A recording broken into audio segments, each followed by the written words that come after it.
سرزمینم را وطنم را تاجیکستانی عزیزم را از جان و دل بیشتر دوست می‌دارم. چهره با تمکین میدان نبرد برای بیننده ذکی ناروشن است. این هم سیر خود را دارد.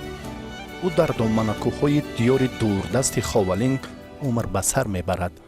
روشنی نهادش را چون جوهر اصیلی فتوت و قوی ارادگی در میدانهای گشتین ملی نشان داده است.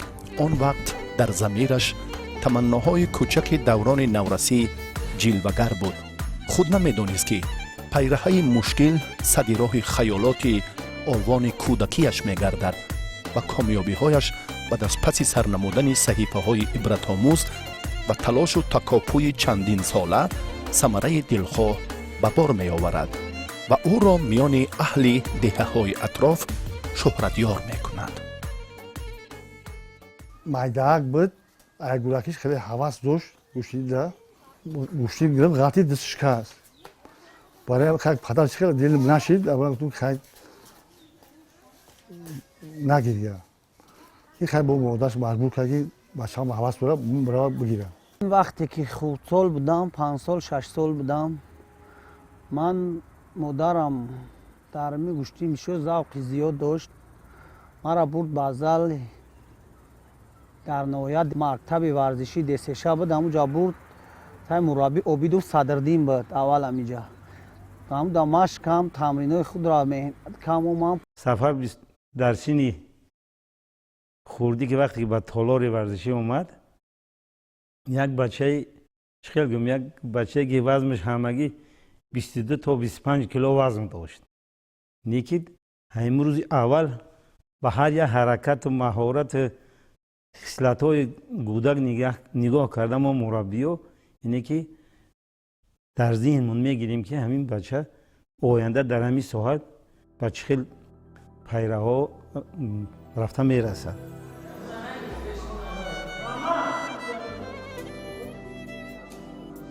مشق پیوسته قلب و اراده و اطمینان و امیدواری های زیاد را هم در راه رسیدن به مطلب پهلوانی استوار می نماید. ضمن گفتگو مربیان ابراز نمودند که برای نفر ارزنده عنصرهای زیاد لازم است تا که آمیختگی در تمرین و اراده، شرایط و هوس و هدایت مقصدناک استاد برابر باشد.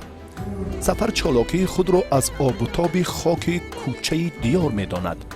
کودک بیقرار به سرزنش های کلانسالان نگاه نکرده غرور خود را در مقابل از خود بزرگ هم بیشتر نشان می داد که این جسور با غیرت به کمال رسیدنش را دیگر باره ثابت کننده بود.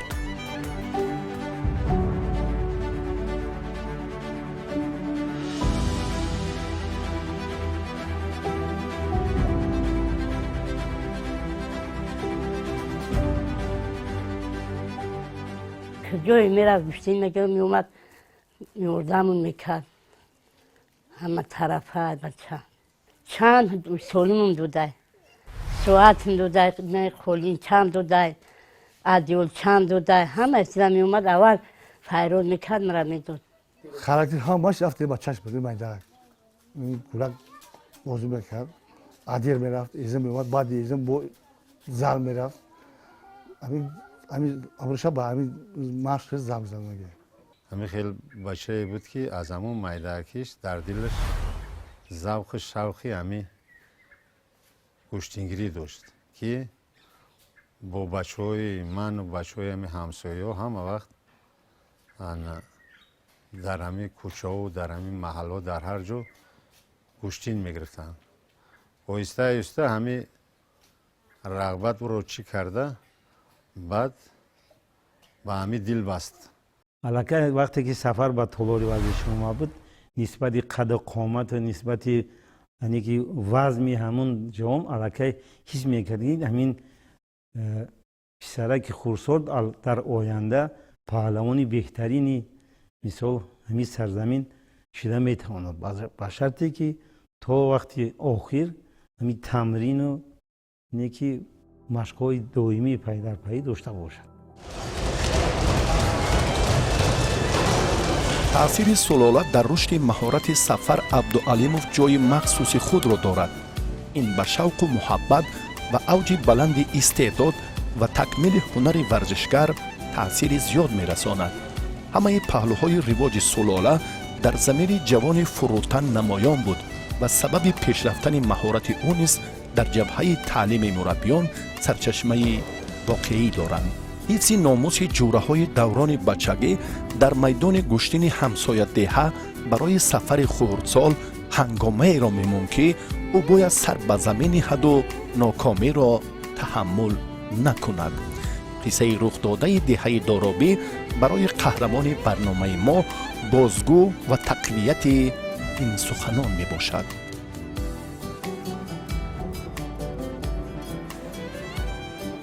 میدادم مسابقه گرفتم، سازوار جای اول گشتم. من مشق کردم، محبت زیاد کردم با همین گشتین. در دهه دارابی گشتین شد، گشتین ملی تاجیکی شد. من رفتم اونجا، من خودسال بودم. اولین باری که در دهه دارابی گشتین شد من خودسال بودم. سعید قاسم مرا با دو طلبه مکتب گشتین داخت. من با دو طلبه سربلند شدم. یک تایگه نیچه کردم. ایمو گشتین دارابی من با همین گشتین دل بستم و مهر و محبت مشقای خود را ادامه کردم، با این مرتبه ها رسیدم.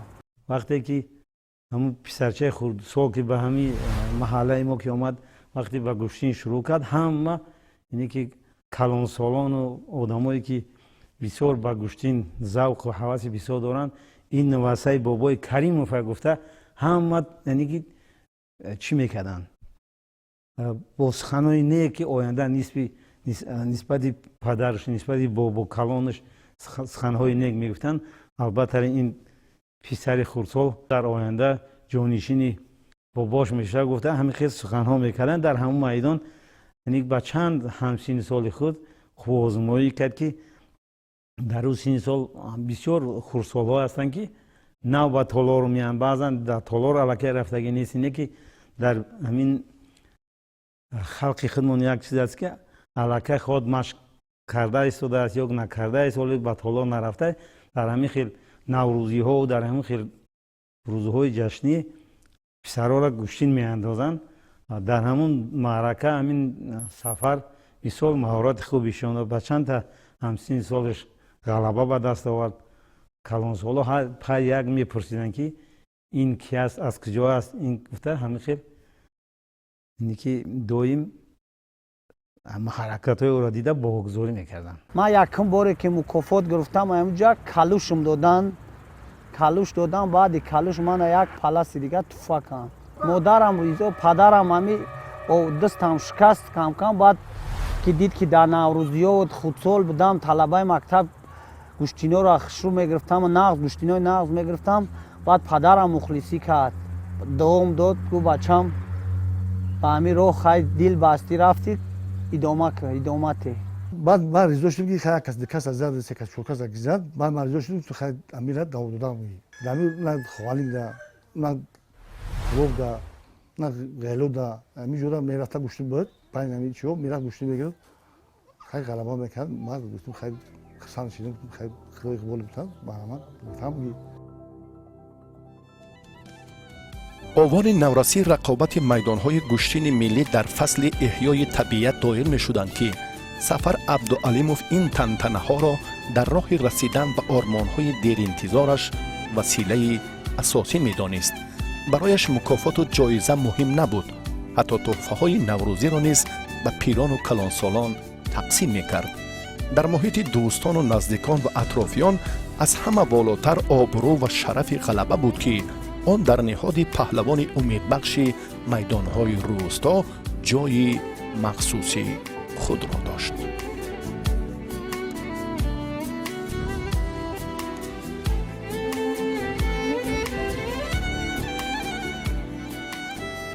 سفر ای همه در گروپم بچه مایدکترم یادم بود سرش میکنم میجی قنات ایس میدرومد ای همین گودکیش بچه چوستی چلاک بود همین پلیچو بسو میدرومد پلیچو هم میخوای پلیچو میدرومد وقتی که پهلوان خونی میشود درست گوشتین میگیرد گوشتینگیر باید که همین خیلی مردی باشه که مردی با تمکین باشه تمکین باشه همین تا به ازور باشه همین تا سوده باشه در سفر هستن همین خصلت ها هستن بچه خیلی سوزه تری همه طرفه اون همه زحمت های 20 ساله‌ای که روی آن همون گلیم ورزشی زحمت کشیده بودند امروز ثمره خود را بخشید جوانان نورسی ما که مهارت و استعداد سفر رو در میدان ورزش میبینند به نهایت یک شوق و هوس زیاد پیدا میکنند با ورزش با گوشتین ملی و امروز ما مشاهده میکنیم در تالارهای ورزشی ناحیه‌مون جوان پسران به نهایت با یک شوق و رغبت زیاد آمده اشتراک نموده با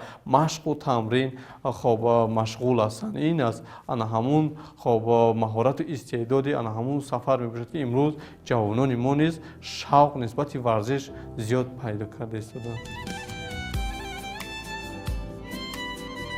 با پهلوان مشق‌های مرکب مربی در مرحله‌های اولی آموزشی باعث اندک نگرانی‌ها هم می‌شد.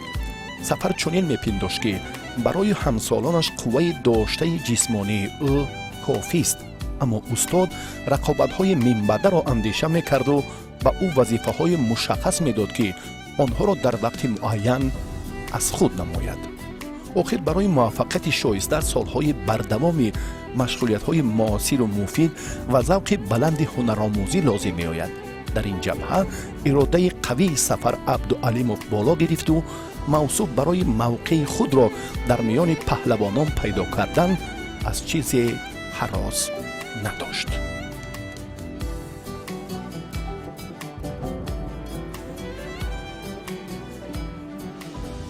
در خوالین تا صنفی اوزنامه ختم کنه مربی عبید صدردین همینجا مربی بود بعد عبید صدردین ختم کنیم از شهر دوشنبه رفت در اینستیتوت صنعت مربی شد من شاگرد اون کس در اونجا جای اول گوشتین اونجا مشق میکردم مرا بردن من اونجا سزاوار جای اول گشتم در مسابقه گوشتینی ملی این پسر خرسولم بعد چند این سالها لکه مکتب هنر ختم کرده بعد با تالارای بعد مکتبای اولی شهر داخل شدن و باز به نزد ما با همین تالار ما آمد استاد اکنون من هم باز در نزد شما در تالار شما در تگ دست شما یکی مشق ورزی میکنن گفته یعنی مشق ورزی کرد من در چندین مسابقه رو از حساب کماند شهر دوشنبه یعنی که سفربر کردم در همین مسابقه جمهوری اشتراک کرد در آنجا در وزن خودش در وزن یعنی که 65 کیلو سزاوار و جای اول شد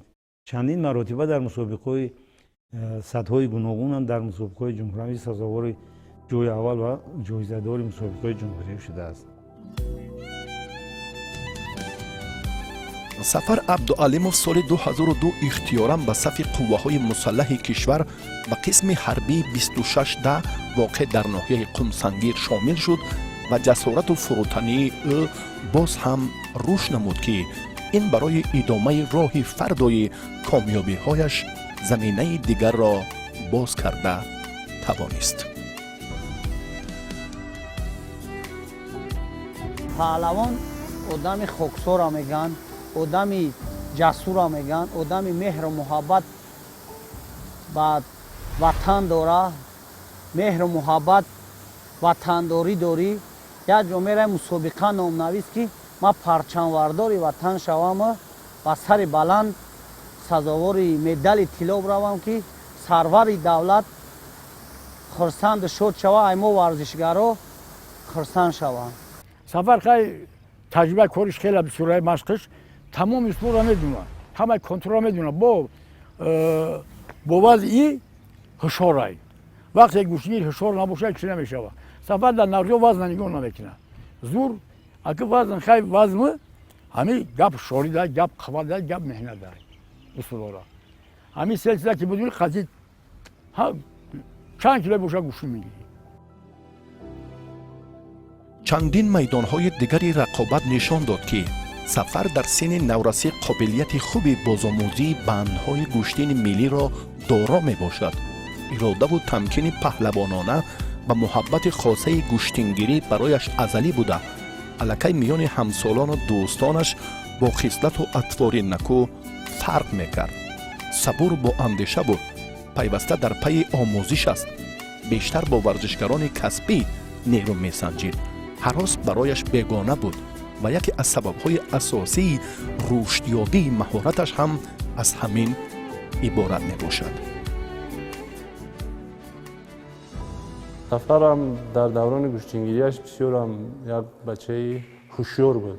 бисёр гӯштин мегирифт ва зирак ҳам буд ва ногуфта намонад ки бо ҷинсе ки вазнаш майда ҳам буд ва бисёр ҳам бо паҳлавонҳои хуб қуввозмоӣ мекард ва дар бисёри наврӯзиҳо гӯштиниҳои миллие ки дар ноҳия мегузаштанд доимо вай дастболума мешуд. бисёр ногуфта намонад ки дар яке аз гӯштиниҳое ки дар сатҳи ноҳия шуда гузашт, як паҳлавони номдор аз ноҳияи балҷувон, фазлиддин паҳлавон гуфтанӣ, дар охир ҳамаро ғолиб омад ва ҳама баъд аз дасти сафар мағлуб гашт. инам ифтихор аст барои мо ноҳия ки сафар ҳамихез дар мин мусобиқаҳо доимо дастболо мешавад ва ноҳияи худро ҳифз мекунад бо паҳлавони худ. фазлиддин меган балҷун ҳамараш зад, соҳиби тамоми майдон шид. дар тавак як гов, як телевизор, як холодильник мара бо мураббӣ мара бурдан дар бари ӯ шундан, ман задаму сазовори мукофотҳо шидам. Гарчанде вазнаш сабук буд, мӯътад буд, лекин наметарсид. бо паҳлавонои вазнои вазбин қуввозмоӣ мекард.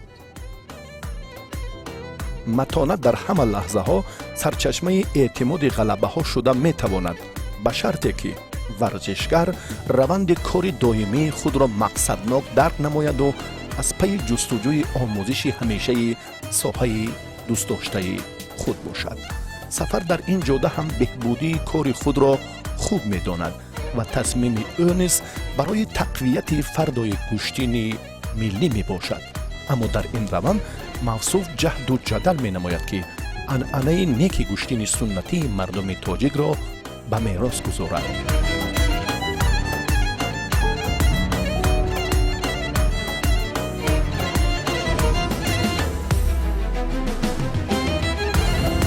ин гуфтаҳо дар ноҳияи ховалин дақиқияти худро пайдо намуд ва дар ин ҷабҳа паҳлавони мардумӣ содиқ будани худро дар миёни беш аз 60,000 нафар мухлис дигарбора собит намуд.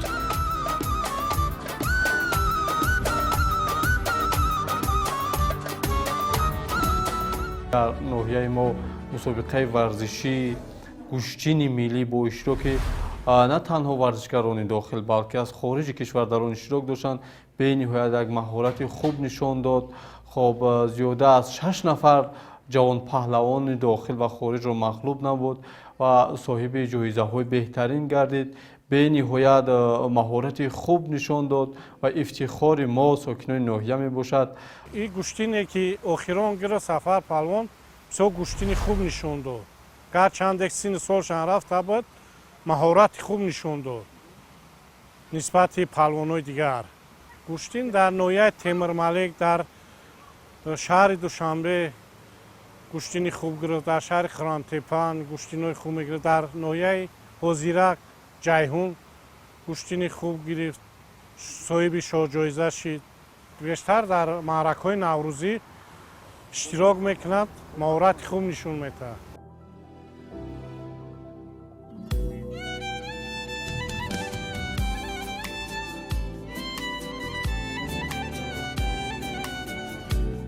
вақте ба 4 паҳлавони бароманди кишвар нерӯ санҷид, бисёриҳо ба он назар буданд ки дар ин синни 40-солагӣ чунин чолокиву суратафзоӣ номумкин аст.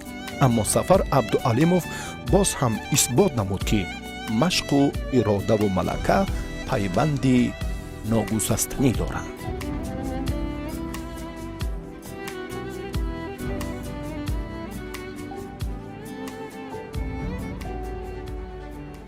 که من فرهاد میگن ای شهریناو پهلوانی یک 90 کیلو بود پهلوانی خوب ما با او یک 10-15 منوت کشتین گرفتیم.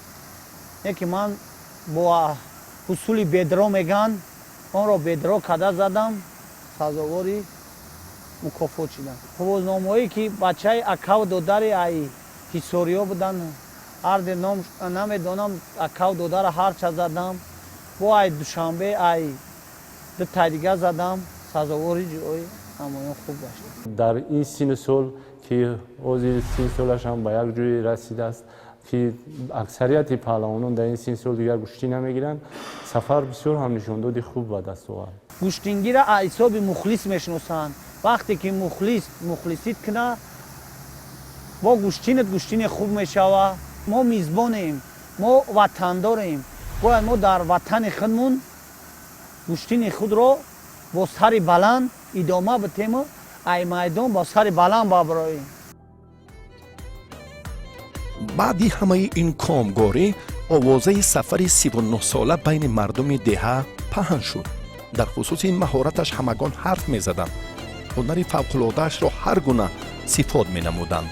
در این سن و سال چون این استعداد تصادفی نیست ولی کم نفران پیدا می شوند که در این جاده تلاش خود را به مقام بالا رسانیده می توانند. سفر در این مسابقه نه بسه که در اونجا پهلوانای تمام منطقه بود، پهلوانای بهترین جمهوری بودن یا بیرون جمهوری بودن. سفر در این مسابقه بسیار هم مهارت خوبی ورزشی نشون داد. خیلی که میگن بعضا ورزشگرا که همین پهلوان وقتی که در یک معرکه نقض برآمد میگن هم میگن که همین امروز روزی همین فلان پهلوان بوده است. یعنی که بسیار مهارت خوبی ورزشی نشون داد. یعنی که در همین نوروز هم همین سفر بسیار مهارت خوبی نشون داد. بسیار با پهلوانای بهترین یعنی که غالب برآمد و نو بسته به این هم مثال شخصانی که در اونجا متصدی بودن توفای بهترین هم با این کس یعنی قدردانی کردن. این یک جهت بهترینی هم جهت روحی و روانی همین خودی ورزشگر است هم و خصوص بسیارتر در این معرکه اونا مخلصا بسیار دیگه این طرفداری کردن که خودی سفر بسیارتر در همون زادگاهش در همون نوعی خوالی که میشناسن و معرفی میکنن باز دیدن مهارت که در بین همین پهلوانای بهترین ها بسیار مهارت خوب یعنی که نشان داد. همه البته را مخلصیش کردن. ما هم البته را با گوشتینگیریش بسیار بگیم که اهمیت در کاری دادیم و هم بسیار هم یعنی که در همان روزی نوروزی که در ناحیه خوالین گذشت مهارت بهتری نشان داد. بعد تنتنه گوشتین خوالین سفر عبدالعلیموف در مسابقه جمهوریوی اوید به گوشتین ملی در جماعت دهات یزگولام ناحیه ونج اشتراک نمود. این نوبت نیز رقیبان با او روبرو شدند که تجربه غنی مسابقه های سطحی باشکوه را داشتند اما در مقابل پهلوان کوهستانی کار بهتری را انجام داده نتوانستند. در این میدان سفر به جایزه های شایان مسابقه در 5 دور سامان داده‌اش شرفیاب شد. مهارت خاصه او محض میان عامه زیاد مخلصان پذیرایی می شود که این مهر گوشتینگیری سفر را باز به مخلصانش زیاد می کنند. عبدالعلیموف سفر کارمند وزارت کار داخلی به شمار می آمد. همزمان او اعضای شورای جمهوری دینamo می باشد. در دهه یزگولام ناحیه ونج هم برآمد خوب کرده، دستاورد نقص نشان داده، حریفان خود را مغلوب کرده، غالبیت نشان داد. عبدالعلیموف سفر مشق و تمرین خوب میکند و اصولهای خوبی گوشتین ملی را نشان میدهد. در اصل اگر گیم سفر بسیارتر همین حلوکی دستی راست گفتی دستی راست گرفته حلوکی لو بسیارتر میکنه و بعدا اصولهای سر آستین بسیارتر با کار میکنه. یعنی که در ترمینی چی ما سکروت کم میگیم اصولهای سر آستین همین اصولها را بسیارتر استفاده میبرد. قامتش کمتر پست رو هست است. همین اصولها در هر یک ورزشگر به خود یک اصول خاصه دارد. خیلی که لولو خان پهلوان میگفتن که اصول سری آستین بسیار هم با مهارت خوب اجرا میکنند. ҳамин сафар паҳлавонам усулҳои сари осин усулҳои сари китро беҳад ба маҳорат яъне як ба тозагӣ иҷро мекунад ки ҳар як бинанда яъне ки як маҳорат як лаззат мебарад аз ҳамин. сафар саргарми шавқи мусобиқаҳои беруни кишвар буданашро зуд зуд нишон медод, чолокӣ мекард ва ба ҳар нафаре ки рӯбарӯ мешуд нерӯ месанҷид. дар 6 моҳҳои аввали соли равон бори сеюм миёни кормандони сохторҳои қудратӣ ҷойи намоёнро гирифт. дар ноҳияи рашт низ 4 нафар рақибаш ба зури бозӯи ӯ тоб оварда натавонистанд.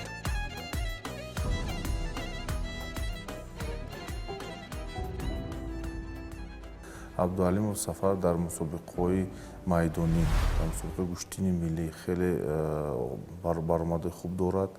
ногуфта намонад ки дар мусобиқаи шӯрои ҷумҳуриявии динамо аз намуди самбо ғолиб баромада буд ва аз намуди гӯштини миллӣ дар ноҳияи рашт байни кормандони мақомоти корои дохилӣ ҷои аввалро ишғол намуд. аслан аз хурдӣ вақте дар гӯштиниҳои миллӣ наврӯзиҳо ки баромад мекард оҳиста оҳиста машқ тамринро зиёд кард ва дар шаҳри душанбе дар даврони донишҷӯиаш дар зери мураббии бисёр ҳам бо таҷриба обидов садриддин баъд машқро боз такмил дод ва баъд оҳиста оҳиста бо ин ҷойҳо омада расид.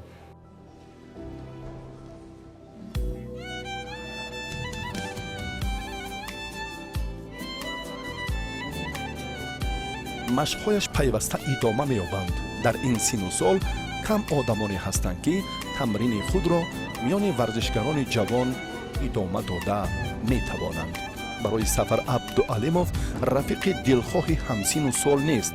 аз ин хотир ӯ маҷбур аст ки бо нафаре аз худ ҷавонтар машқ кунад ки инро коршиносон яке аз сабабҳои асосии муваффақияти сафар дар майдонҳои гӯштин баён менамоянд.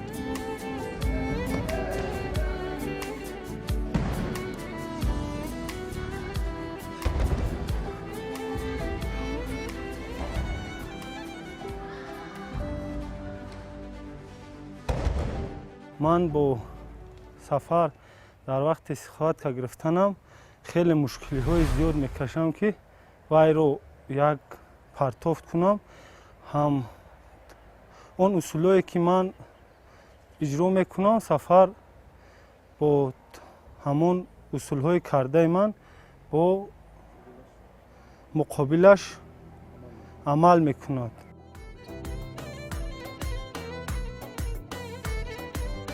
чунин ташаббускориҳо буд ки пайраҳаи мушкилгузари сафар абдуалимов дар муқобили рақибони сазовор дар 2 марҳилаи дигар хотимаи бобарор дошт. ӯ бештар ба ҳаракати ҳариф эътибор медиҳад ва сипас акси амали саривақтии хуб дорад ки дар бисёр ҳолатҳо онро ба комёбӣ анҷом дода метавонад.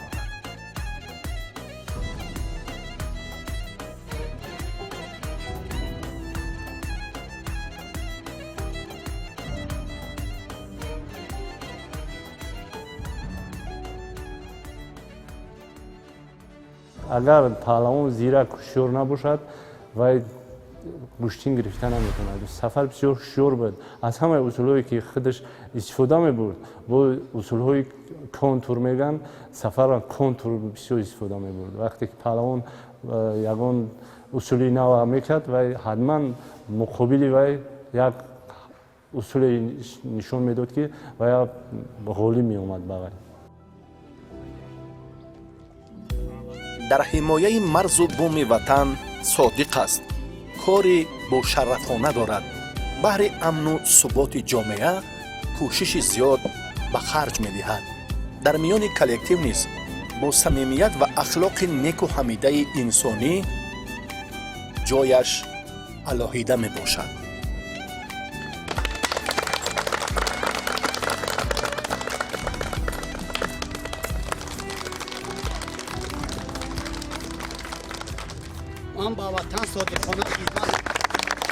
дар ҳақиқатан абдуалимов сафар дар баробаре ки хизматҳои шабонарӯзӣ мекунад ба ин нигоҳ накарда боз тамрин ба гӯштини миллӣ зиёдтар дорад. Абдалӣ Музаффар аъзои Динамои ҷумҳуриявӣ мебошад, ки ин барои худи ҳайати шахсии шӯъбаи вазорати корҳои дохилия дар ноҳияи Ховалин шараф мебошад.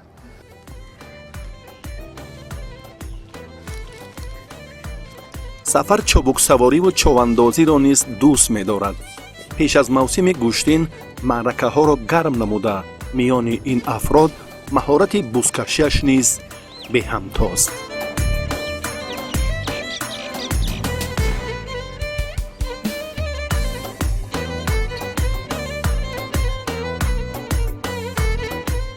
мавсуф рӯзгори оддӣ дорад.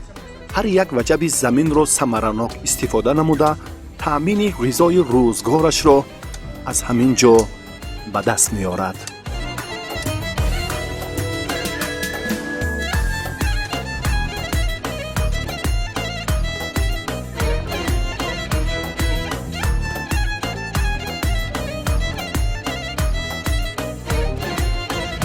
имрӯз фарзандон ба пайраҳаи волидайн гом менеҳанд. муҳаммади хурсол 3 дастоварди шоистаи сатҳи ҷумҳуриявӣ дорад ва Анас низ дар давраи омӯзиши машқҳои устодон ҷои худро миёни ҳамсолонаш пайдо намудааст.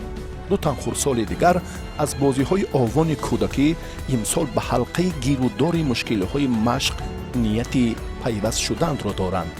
онҳо умеди падарро ба фардои комёбиҳои шоистаи варзишӣ ва муаррифии ватани маҳбуби мо тоҷикистони азиз бештар менамоянд. ҳоло аз 5 писарам 3 нафараш рози гӯштингир аст, гӯштини хуб мегирад. дар мусобиқа дар Қурғонтепа шид акав додар сазовори ҷои аввал гаштанд дуташ. ман ҳамин гӯштина дӯст медорам, беҳад меҳру муҳаббати зиёд дорам. ман мехоҳам фарзандои ман дар ҳамин роҳ бираванд, гӯштини нағз парчамвардори ватан шаванд.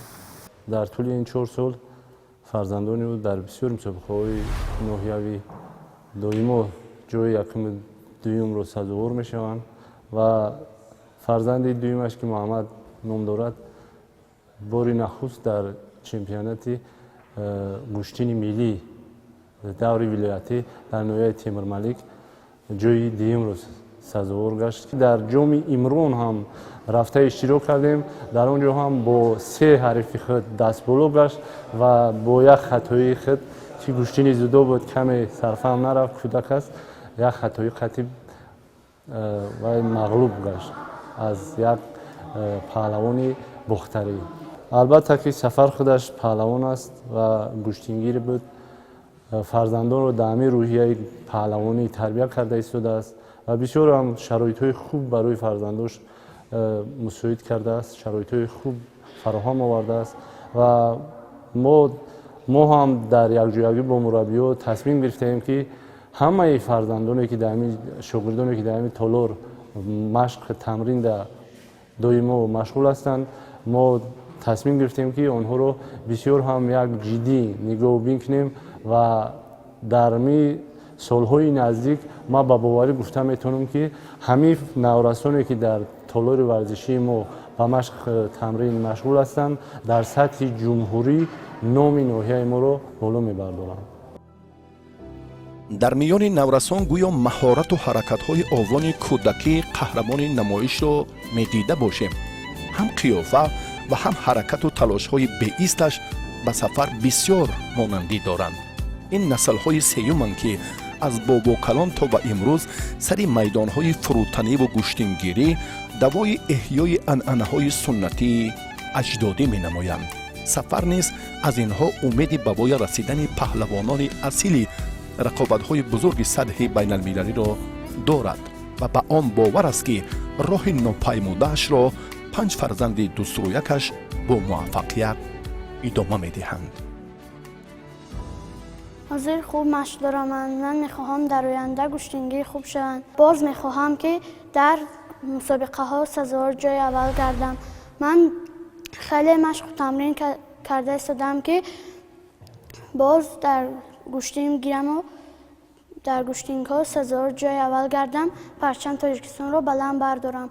من راه پدرم رو خیلی خوب ادامه میدهم. پدرم من رو از کودکی به این تالار میارد و مشق تمرین خوب میدهم. نتیجه های پدرم صاحب نشد، من صاحب شوم میخواهم. برای این چیکار کردن؟ مشق کردن ممکن، فریب کردن ممکن نیست و برای آینده مشق کردن، سخت مشق کردن ممکن است. جای اول رو میگیرم، پرچم برداری دولت خودم میشوم. وقتی که پدر گوشتینگیر باشه، همین سلاله همین را باید که فرزندا و مثال برادرها باید دستگیری کنن که آینده باز همین کار مثال سفر در همین سلاله قبیله بگیم اویلویشون باید که تأخیر دوام دهد. البته این نتیجه همین کارها است. چخیلی که میگن در ارثیت، یعنی از پدر به پسر میمونن، از بابا به پسر هم رفتن، میگن این علاقه همین زمینه دا اومده ایستاده است امروز. همین بچه‌ها هم رنگ همه تشوری بکنن تری کولگاه شوند، گوشتینگیر شوند، همین دستگیری پدر مادر شوند. همه کار هم خیلی هم پدر هم خیلی برون فرزند داشتن. بخت و سعادت و برار به شخصی نصیب می‌گردد که برای آرمان آخرین خود کوچکترین امکانیت را استفاده خوب می‌کند. سفر و راه مشکل نیروسنجی با سابقه‌داران گوشتین سامبو و جودو میان نمایندگان ساختارهای قدرتی در خارج مملکت انتظار است. اطمینانش کامل است که در شورای جمهوریوی دینامو جایش در مقام افتخاری غالبان باقی می‌ماند. شکر از وطنداری میکنیم، وطن رو دوست داریم. باید ورزشگر همه وقت پرچمورداری وطن شود، تاجیکستان دوست بداره. همه وقت سرور دولت میگه که ما ورزشگرها را دستگیری میکنم. ما ورزشگرها باید پرچمورداری وطن دولت شویم. من باوری دارم که آینده فرزندانشون، آینده شاگردانی که در اونجا اونها تربیت میکنن، البته نامبردار ملت، نامبرداری این دولت امروزه ما خواهد شد. آرزوی آن رو داریم که سفر ما نه تنها در داخل بلکه در مسابقه های خارج کشور میان سابقه داران فعالانه اشتراک نماید و باشد که در آنجا پرچم تاجیکستان ما رو بلند بردارد و افتخار ملت و دولت تاجیک باشد. در آینده امیدوار است که باز هم مشق تمرین خود را گذرانده در مسابقه سطحی بین المللی اشتراک نماید. ما همچون ورزشگر او را ورزشگر بهترین می‌سابیم و او در بین استادان ابروی مرتبه خود را دارد. ورزشگران را احترام می‌نمایند و ورزشگر بهترین از نمود گوشتین ملی و سامبو شمرده می‌شود. دو اینک خیلی که خود طولا همین فرزند میگه که در چوی که نباشه، صبر نباشه، خود خورش نکنه، به نتیجه برسن.